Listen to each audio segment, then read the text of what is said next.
Salut les pitchouns, c'est Sylvain de BLC. On se retrouve ce soir pour le petit live du mercredi avec un sujet assez intéressant, la clôture de l'exercice.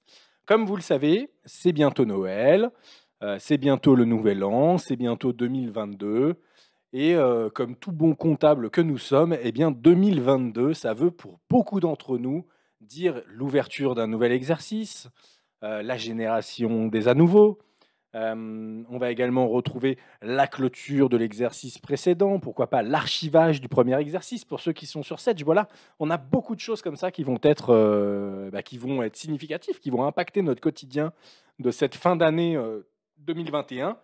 Et pour le coup, je suis là ce soir un petit peu pour vous aiguiller, pour vous aider. Alors, on va pas tout faire ensemble, hein, ce soir. Globalement, c'est pas une formation sur comment faire la clôture de l'exercice, mais plutôt un petit reminder sur c'est quoi les bonnes pratiques de la fin d'exercice. Alors déjà, je tenais un petit peu à vous dire que sur notre site, voilà, que vous retrouvez ici, alors je vais vous le mettre dans le chat. Hello Mathilde, j'ai vu que tu étais connecté. Voilà. Hop, petit lag sur la webcam. Moi, je sais, on n'a plus beaucoup de réseau là. Oh là là là là, c'est un peu le. C'est la folia. Tu sais, ici, là, on n'avait pas d'internet aujourd'hui, donc j'essaye de faire le live avec je sais pas trop quoi, une connexion 4G, tout ça. Je suis un foufou dans ma tête. Donc voilà, c'est peut-être pour ça on aura peut-être un petit lag aujourd'hui. Mais bon, écoutez, je suis désolé si toutefois c'est le cas. Donc, je vous ai mis un lien sur le site internet. On retrouve ici voilà, la petite page qui a été fabriquée par Baptiste. Merci Baptiste d'ailleurs, tu es en ligne là.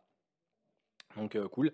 Merci pour cette superbe page, le guide complet pour les traitements de fin d'exercice sur Sedge Sensei. Et ça, eh bien concrètement, c'est la Bible du comptable de la fin d'année de 2021 et ça le sera également pour 2022 et aussi pour 2023. Et je peux encore aller super loin comme ça, mais on va s'arrêter là. D'accord. Donc voir le sommaire. Et ici, on a la sauvegarde de la base Sedge, les écritures de régularisation, la sauvegarde fiscale, l'archivage du premier exercice, création du nouvel exercice avec la génération des à nouveaux. Allez-y, ça c'est pour vous, c'est gratuit, vous pouvez le consulter 1000 fois par jour, il n'y a pas de problème, surtout n'hésitez pas, c'est vraiment là pour ça. Voilà. Donc en tout cas, la clôture de cet exercice, la fin de l'exercice 2021, voilà, ça, globalement, ça impacte ces cinq actions, la sauvegarde, l'écriture, les sauvegardes, l'archivage et la création du nouvel exercice. Et donc tout ça, ça va globalement se passer en compta. Je suis connecté ici en compta, dans ma base bijoux, hein, comme vous pouvez le voir là-haut, d'ailleurs, je crois que c'est ça, ouais, c'est bon. Je suis bien dans ma base bijoux. On va donc devoir faire pas mal de choses. Au préalable, il va falloir que vous vérifiez 2-3 petits points. Le premier point à vérifier, celui qu'on vérifie jamais, c'est que dans le menu fenêtre personnalisé, dans l'onglet répertoire ici, que votre archivage fiscal des bases de données soit bien archivé dans un répertoire partagé. S'il vous plaît, ne laissez pas le répertoire partagé ces programmes data. Je pense qu'il y a à peu près la moitié des personnes qui utilisent Sedge qui ne savent pas où sont les programmes data dans le répertoire C, ne savent pas comment y accéder. Donc, globalement, s'il vous plaît, arrêtez de laisser ça. Créez-vous un petit répertoire archive dans le disque. Souvent, c'est le disque D. Hein, on travaille beaucoup en TSE maintenant, mais peu importe. Mettez ça en local sur votre bureau, on s'en fout globalement. Mais mettez-le quelque part où vous serez capable de retrouver ces différents éléments. Attends, je mets mon petit téléphone, hop là, en mode vibreur, c'est parti. On continue. Donc voilà, donc ça c'est hyper important de bien penser à ce fameux répertoire. Donc c'était dans le menu fenêtre, personnalisé, et on a donc ici répertoire. Et globalement, hein, vous double-cliquant dessus, on a les 3 petits points, vous allez chercher votre répertoire, et ça fait le job, comme on dit. OK. Donc ça, c'est le premier point. Ensuite, on va avoir la clôture de l'exercice, l'ouverture du nouvel exercice, voilà, un peu tout qui va se mélanger. Alors on peut ouvrir le nouvel exercice sans forcément clôturer l'ancien, et ainsi de suite. Il y a des obligations dans cette. Vous savez que désormais, depuis la loi antifraude, on doit avoir en exercice comptable présent dans votre base de données maximum 2 exercices ouverts, c'est-à-dire 2 exercices qui soient pas clôturés, pas archivés, ni quoi que ce soit. D'accord. Et donc, en l'occurrence, si vous voulez créer un nouvel exercice, 2022 en l'occurrence, celui-là, il va compter comme un exercice. Et donc, il ne vous reste plus que 2021 comme exercice possible. Donc, il va falloir que vous récupériez la liste de vos exercices. Là, j'en ai qu'un seul, 2020, mais peu importe. Il va falloir que vous récupériez la liste de ces exercices et surtout que vous fassiez la clôture des exercices antérieurs. D'accord. Donc, en l'occurrence, 2020, si ce n'est pas fait pour vous, puisqu'on va ouvrir 2022. La clôture, pour que ce soit clair pour tout le monde, depuis la V6, 7, 8, je ne sais plus exactement, c'est hyper simple. On n'est pas obligé de passer par le traitement clôture des journaux, on s'en fout un peu ça maintenant. On va directement passer dans l'onglet sauvegarde fiscale des données et vous allez procéder aux opérations périodiques. Vous allez voir, ça va prendre un petit peu de temps. Puis, vous allez retourner dans cette commande, vous allez procéder aux opérations annuelles. Vous allez voir, ça va prendre beaucoup moins de temps. Et globalement, à partir de là, vous avez clôturé votre exercice. Une fois qu'on a clôturé, traitement, fin d'exercice, nouvel exercice, et on balance les à nouveau ou on balance pas les à nouveau. Vous faites comme vous voulez. Idem ici, il n'y a pas non plus de règles. Attention toutefois, vous savez, l'indépendance des exercices, c'est quelque chose qui est bien respecté dans Setch, même parfois un peu trop. Ce qui veut dire que tous les fournisseurs, par exemple, que vous n'avez pas payés sur 2021, pour lesquels vous voulez récupérer vos dettes sur 2022, bah, dans l'exercice 2022, vous ne le verrez que depuis les à nouveaux. D'accord. Donc il faudra à un moment régénérer les à nouveaux. Petite parenthèse sur les à nouveaux, j'aime bien le parenthèse. Petite parenthèse sur les à nouveaux, on peut les générer autant de fois que l'on veut dans Sedge. De temps en temps, on a des clients qui me disent oui, mais je peux pas, sinon ça casse le lettrage, tout ça. Non, non, non, non, pas du tout, pas du tout, pas du tout. Ça, c'est faux. Si c'est bien fait, d'accord, si le paramétrage de votre comptabilité est bien fait, il n'y a pas de problème pour régénérer les à nouveau autant de fois que vous le voulez. Et si toutefois il y a un problème, c'est qu'a priori, ça a été mis en place pas forcément correctement. On peut jouer là-dessus. Donc n'hésitez pas à nous appeler, vous nous laissez un petit message, vous nous rejoignez sur le Discord. Je ne sais pas si quelqu'un peut mettre le lien sur le Discord dans le chat. Voilà, surtout n'hésitez pas, vous venez et globalement vous posez vos questions et on vous répondra pour que vous puissiez eh bien, générer autant de fois les à nouveau que vous voulez. Donc nous, on va ici générer les à nouveau, d'accord. Ça va ici nous créer notre exercice suivant, donc par défaut, il prend 12 mois de plus, hein. Vous pouvez le modifier bien sûr. On va reporter, donc là, suivant, suivant, suivant, j'ai un petit tuto là-dessus. Voilà, super, voilà, là, je pense que là, on a bien compris. Merci Baptiste. Voilà, suivant, suivant. Et ici, on s'arrête. Et juste à cette étape-là, on fait bien attention de toujours venir structurer le libellé des écritures reportées en détail. Donc globalement, client, fournisseur.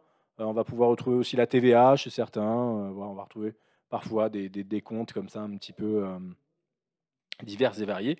Mais en l'occurrence, on parle beaucoup de clients-fournisseurs. D'accord. Donc on va structurer le libellé à préciser. Et qu'est-ce qu'on va venir récupérer sur l'exercice? On va récupérer A.N. D'accord. J'impose un peu ma méthode, mais j'aime bien de temps en temps. Ici, on va mettre O, arrobase D, pour récupérer la date d'origine de l'écriture comptable, espace, tiret, espace, arrobase L, pour récupérer le libellé d'écriture de l'écriture d'origine de la nouveau. D'accord. Surtout ne jamais reprendre le libellé d'origine. Pourquoi? Parce que si vous ne mettez pas, surtout ce qui est important ici, c'est le arrobase D, pour venir récupérer la date d'origine de la facture. Parce que si vous ne le faites pas, eh bien tout simplement, la date d'écriture sera au premier jour de l'exercice, donc au 1er janvier 2022 en l'occurrence. Et donc, globalement, vous n'aurez plus beaucoup de suivi. Il faut retourner sur les exercices. Alors, pour un peu que vous ayez comme ça pas mal d'exercices de retard sur la nouveau, vous allez chercher un petit moment. Donc, on spécifie bien a.n.espace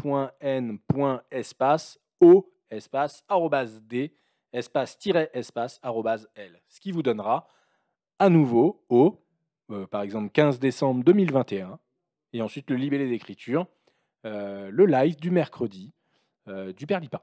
Ok, voilà. Donc ça va vous constituer un petit peu votre écriture. En plus, aujourd'hui, maintenant, les libellés ont été étendus dans Sedge. On n'est plus limité à 35 ou 37 caractères comme c'était le cas avant. On va à 69 caractères maintenant, je crois. Chaque fois, je dis 155, mais je crois que c'est que 69. Voilà, donc en tout cas, on va un petit peu plus loin et ça, c'est intéressant. Et ensuite, vous allez cliquer sur fin. Là, Sedge fait son job, donc il est en train de créer le nouvel exercice, il génère les à nouveau, là vous voyez, hop, ça y est, c'est fait. Je suis bien sur l'exercice 2021, fenêtre, j'ai mes deux exercices, traitement, journaux de saisie, et ici, je vais retrouver les à nouveau. Alors ça doit être peut-être RAN dans cette base-là, peu importe. RAN, ils sont là. Alors, tiens, j'ai pas d'à nouveau. Alors j'avais peut-être pas d'écriture, ceci étant, sur l'exercice d'avant, ce qui m'étonnerait pas forcément. Ce serait quand même un peu chiant, tout, mais bon, peu importe. Journaux, ouais, bah oui, effectivement. Ouais, une belle base de données, comme on les aime. Voilà, une belle base de données sans écriture, voilà, donc il n'y a pas d'écriture dans la base de données bijoux. Voilà, sinon, on aurait récupéré des à nouveau. Mais bref, en tout cas, vous avez compris le principe. D'accord? Donc, on a vu ensemble vraiment la sauvegarde fiscale des données. Ça, il n'y a pas d'autre choix, d'accord, que de faire ça. À un moment, vous ne pourrez pas ouvrir votre exercice, vous allez avoir un message d'alerte, d'erreur, appelez-le comme vous voulez. Peu importe, en tout ça, un message bloquant qui ne vous permettra pas de générer 2022 parce que 2020 ne sera pas clôturé. Alors 2020 ou d'ailleurs les exercices antérieurs, normalement non, mais en tout cas, voilà, ça peut être le cas. Ensuite, une fois que c'est fait, fin d'exercice, nouvel exercice. À nouveau ici, vous pouvez avoir un message d'alerte, d'erreur, en tout cas un message bloquant qui vous dit que vous avez déjà 5 exercices en ligne. On est limité pardon, dans Sedge à 5 exercices en ligne. Et là, en l'occurrence, si ça vous arrive, il faut faire une autre procédure. Et cette procédure vous demande de faire ce que l'on appelle l'archivage du premier exercice. L'archivage du premier exercice, ça se situe dans fin d'exercice et archivage du premier exercice. Et pour le faire, il faut auparavant faire la clôture de son exercice, c'est-à-dire ce que je vous ai déjà montré, traitement, sauvegarde fiscale des données, périodique, totale. Et une fois que vous avez fait ça, vous balancez l'archivage. OK? Pour l'archivage, fastoche, archivage du premier exercice ici. Hop là, petite vidéo super complète sur comment je fais l'archivage de mon exercice.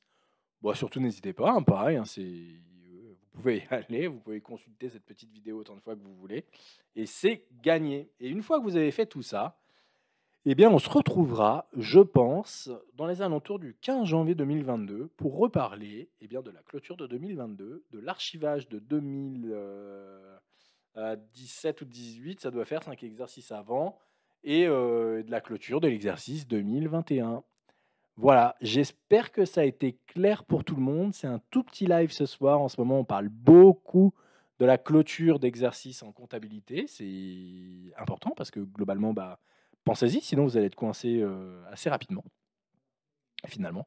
Et quand on est coincé, c'est toujours trop tard. Donc, on essaye de s'y prêter avant. N'oubliez pas, on peut également vous accompagner sur cette partie-là.